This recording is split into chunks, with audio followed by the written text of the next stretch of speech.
Baniriza ku channel yange nate leero tugenda kubeera nga tulaba batya osobola okuba nga preparing stir fried vegetable rice. Yes, beera nga ofuna entamu yo otekemu amazzi. Nakozesa ekikopo kimu ekya basmati, kiba kitegeeza mba nina okozesa ebikopo 2 eby'amazzi. So nasoose kubeera nga preparing amazzi g'omuceere, nembeera nga muno nagaseemu cardamom, nagaseemu jeera, cloves. Kuno kwonna kwongera kubeera nga omuceere guvaayo nga guwunya akawoowo akalungi, negatamu omunnyo, negatamu rosemary, butto. Kabutto kuyamba kubeera nga omuceere guno tegwekwata.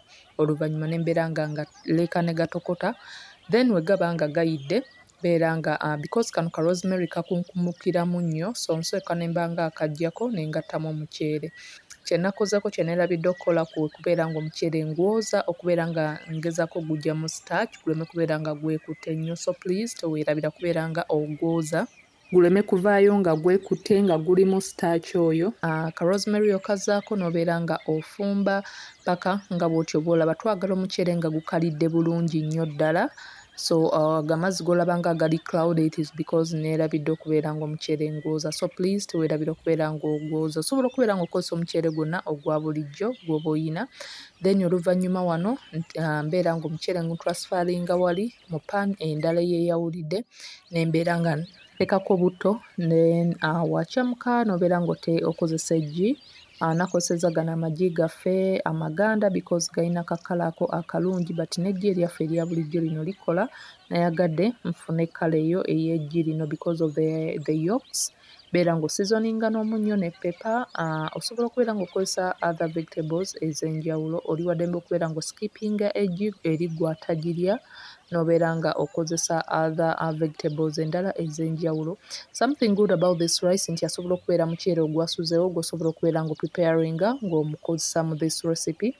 Era osobola okubeera nga okozesa vegetables obwo buba bwasigalidde, ka carrot, katungulu, bwe biti ebyo buba bwasigalidde n'obeera ng'obukozesa. Oluvannyuma ng'eggi tuliggyeemu, tubeera nga kati tukozesa obumonde. Obumonde abaana bange babwagala nnyo, so ngezaako okubeera nga mbuteekamu wemba nfumba such that oli waba alina kyatayagadde at least asobola okunoonya akammonde n'abeera nga akalya.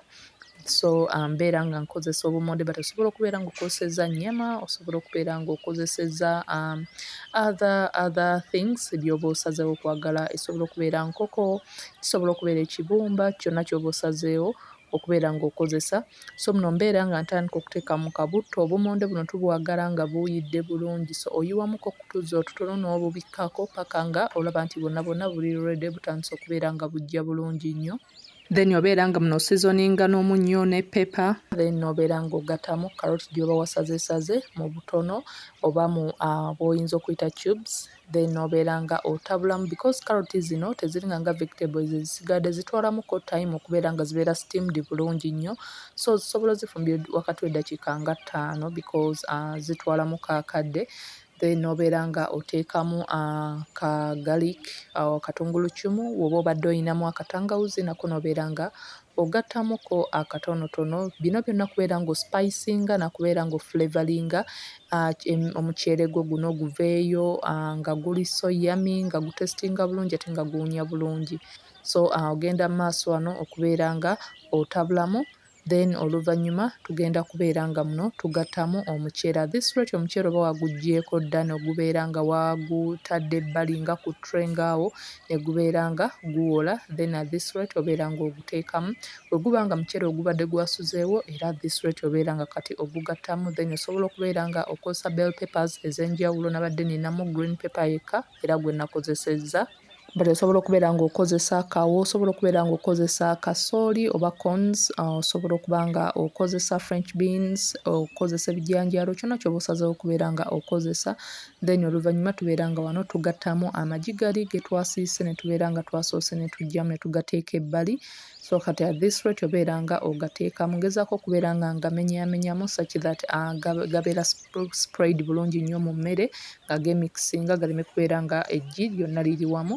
Meanwhile nkusaba obeere nga onyambako okuba nga channel yange ekula. Nkusaba obeere nga osubscribinga ku Ugandan Kitchen, yeyo channel yange awo.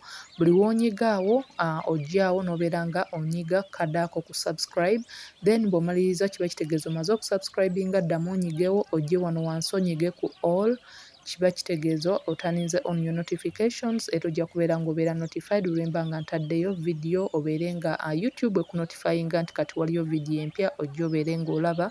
Kusaba obeere nga buli w'olaba video you put a thumbs up, obeere ng'onsupportinga onyambeko channel yange ekule eri ggwe anjagaliza okubeera nga channel ekula, nga channel ogiraba nti etuuka at the top. Please nkusaba obeere ng'osubscribinga, likinga, sharinga to your family and friends. Thanks. Please don't forget to leave a comment below. Then wano mbeera nga nfuna ketchup, then nembeera nga natabudde wano soy sauce, nengatamu vinegar ne jiko ya sukaali, then nembeera nga bino byonna mbiyiwamu n'otandika okubeera nga otabula okubeera ng'ofuna that color. Stir fry eno enfumba eva eyo nga mu ba Korea, mu ba China, all in all eringa nga eva mu ba Asian.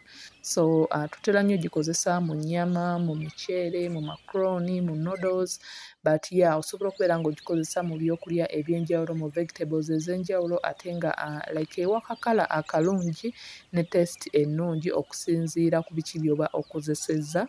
Beera nga kati ogutabulamu paka nga omuceere gwonna olaba nti nno gufunye kakala ako aka soy sauce, era kino kibeera nga kireetera meal yo okubeera ng'eri tasty, ng'eri flavorful, ate ng'eri colorful because of the vegetables ez'enjawulo z'obeera nga wakozesezza.